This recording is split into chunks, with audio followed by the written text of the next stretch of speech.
गरीब बहू का पहला करवा चौथ। करवा चौथ का त्यौहार विशेष रूप से भारतीय समाज में विवाहित महिलाओं के लिए बहुत महत्वपूर्ण होता है। यह दिन पति की लंबी उम्र और सुख समृद्धि के लिए व्रत रखने का अवसर होता है। इस कहानी में हम एक गरीब बहू सुनीता की कहानी सुनाएंगे, जो अपने पहले करवा चौथ को मनाने जा रही है। आइए कहानी की शुरुआत करते हैं। सुनीता की शादी को कुछ ही दिन हुए थे। उसका परिवार बहुत साधारण था, लेकिन उसके पति मोहन का दिल बहुत बड़ा था। वह एक छोटे से गांव में रहते थे, जहां के लोग बहुत मेहनती और एक दूसरे का ख्याल रखने वाले थे।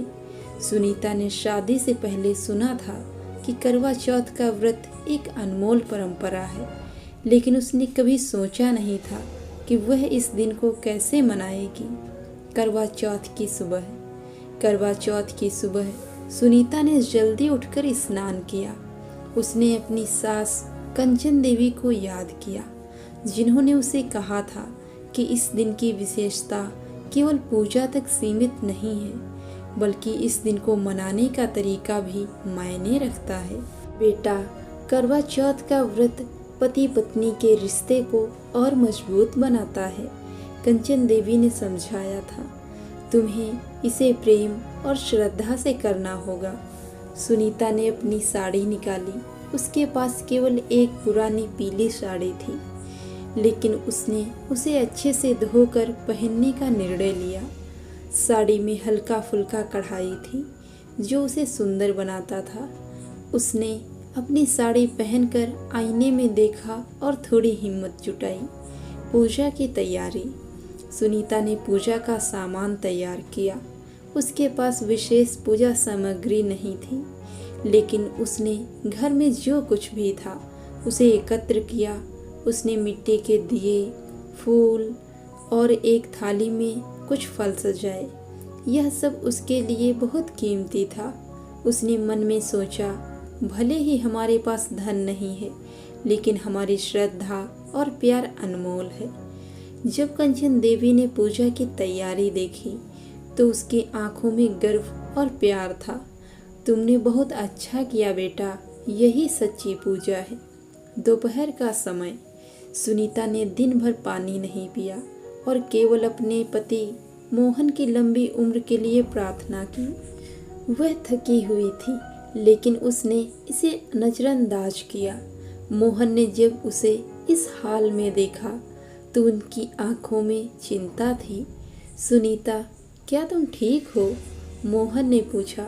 हाँ, मैं ठीक हूँ, बस व्रत कर रही हूँ, उसने मुस्कुराते हुए कहा। तुम्हें थोड़ा आराम करना चाहिए, मैं तुम्हारे लिए कुछ खाने के लिए लाता हूँ, मोहन ने कहा। नहीं, मुझे कुछ नहीं चाहिए, बस तुम्हारी लंबी उम्र की कामना कर रही हूँ, सुनीता ने कहा। शाम का समय। जैसे ही शाम का समय आया, सुनीता ने चांद के निकलने का इंतजार किया। गांव में सभी औरतें इकट्ठा होकर करवा चौथ की पूजा कर रही थीं। सुनीता ने अपने मन में सोचा कि वह भले ही साधारण हो, लेकिन उसकी श्रद्धा किसी भी समृद्ध महिला से कम नहीं है। चांद आ रहा है, कंचन देवी ने कहा। सुनीता ने चांद की ओर देखा। वह चमकीला और सुंदर था। उसके चेहरे पर खुशी की एक लहर दौड़ गई। सुनीता ने चांद की पूजा करते हुए अपनी थाली मोहन की ओर बढ़ाई।